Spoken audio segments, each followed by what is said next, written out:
Face வந்துட்டு Ajith sir கூட நீங்க இருந்தீங்க. லைக் சலிக்க சலிக்க பார்த்திருப்பீங்கன்னு நெனைக்கிறேன் கண்டிப்பா, நான் அஜித் கண்டிப்பா. சார அது நீங்க வந்து உண்மையிலே உட்கார்றது. அது நாங்க வந்து அது ஒரு பெரிய வரப்பிரசாசம் என்ன சொல்லுவோம் வரப்பிரதர்சனமா எனக்கு வாயில வரல. அது வந்து பிரசாதம். பிரசாதமா? ஓகே ஆ. பிரசாதம். அந்த மாதிரி தான். சார் எப்படி அப்படின்னா, நாங்க ரொம்ப லைவா சார் கூடயே இருக்கிறோம். ஏன்னா நம்ம ஊர்ல எவ்வளோ பெரிய ஷூட்டிங் நடந்தா கூட அங்க உள்ள செக்யூரிட்டீஸ்ல இருந்து எல்லாமே நம்மள மூவ் பண்ணுவாங்க.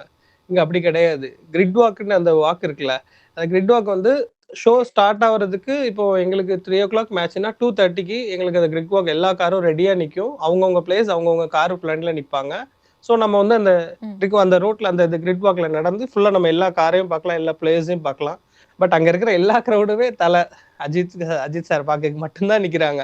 அது வந்து எங்களுக்கு ரொம்ப ப்ரௌடா இருக்கும். நம்ம நம்மளோட எல்லாம் மட்டும் அங்க இருக்கிறவங்களுக்கு அவ்வளோ இதா இருந்துச்சு. பொறாமையா இருக்கும்ல. இந்த ஒரு ஆளுக்காக தான் இவ்வளோ கிரவுட் வர்றது ஆமா. அவங்களுக்கு அது நமக்கு ஒரு பெருமை தான். பட் அத வந்து இவ்வளோ நாள் நாங்க என்ஜாய் பண்ணத அந்த சண்டே வந்து நாங்களே ஃபீல் பண்ணிட்டு நாங்க தள்ளி தான் வந்துட்டோம். சண்டே நீங்க பார்த்தீங்கன்னா, என்னோட ஒரு வீடியோ கூட இருக்காது. நான் குடுக்குற எல்லா கிளிப்ஸுமே சாட்டர்டே எடுத்தது. ஓகே. சண்டே வந்து எனக்கு அந்த திட்டுற கிளிப்ஸ் வந்து என்னோடது இல்ல. என்னோட ஃப்ரெண்ட் எடுத்தது தான்.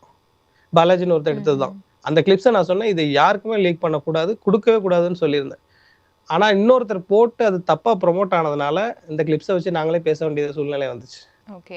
ஏன்னா அந்த கிளிப்ஸ்லயுமே நாங்க நெறையா பார்த்தப்போ, பக்கத்துல இருந்து ஒருத்தவங்க சொல்றாங்க சில விஷயம். ஸோ சாருமே ரொம்ப ஃப்ரஸ்ட்ரேட் ஆயிடுறாரு. ஓகே, ஓகே பார்த்துக்கலாம் அப்படிங்கிற மாதிரி ஒரு மாரி கும்பிட்டு பேசுறது, இந்த அது மாரி விஷயங்கள்லாம் நாங்க அதுக்கான கவனிச்சோம். மெயின் ரீசன் என்ன அப்டின்னா, அங்க இருக்கிற கார புஷ் பண்ணாங்கன்னு சொன்னேன்ல. அது புஷ் பண்ணது என்ன அப்டின்னா, ம். அது அவ்ளோ கோடி உள்ள ஒரு காரு. அது சாரோட கார புஷ் பண்ணியிருந்தா கண்டிப்பா. கூட அவர் இவ்ளோ ஒரு இதா இருக்க மாட்டாரு. மத்த டீம்ல ம். உள்ளவங்களோட இது பண்ணும்போது, அவங்க ஒரு லெவலுக்கு மேல இதாயி, பிரஷர் ஆயி, அஜித் சார் டீம் மேல அத இத புஷ் பண்ண ஆரம்பிச்சுட்டாங்க. அவரால என்ன சொல்லணும்னே தெரியல. அவ்ளோ அவ்ளோ டென்ஷன்ல ஓகே. இருக்கிறாரு. அவ்ளோ டென்ஷன்ல இவங்க வேற அஜித் சாரையும் சேர்த்து புஷ் பண்றாங்க. அந்த கிரவுட்ல பார்த்தீங்கன்னா நல்லா தெரியும். அந்த வீடியோ நான் ஃபுல்லா போடவே இல்ல. ஏன் அப்டின்னா, நம்ம சின்னதா போடுறத வந்து வியூஸ்க்காக நான் போடணும்னு நெனைக்கல. அது வந்து ரொம்ப நெகட்டிவா தான் நம்ம ஊர்ல ம். அத இது பண்றாங்க. அதே மாரி இதுல வந்து இந்த தளபதி பிரச்சனை அப்படி எதுவுமே கிடையாது. நெறைய கமெண்ட்ஸ்ல பார்த்தா, இவன் தலைய பத்தி பேசுறான், தளபதிய பத்தி பேசுறான் அப்படிலாம் இல்ல. எல்லாரும் எல்லாருக்குமே சப்போர்ட் தான். கண்டிப்பா.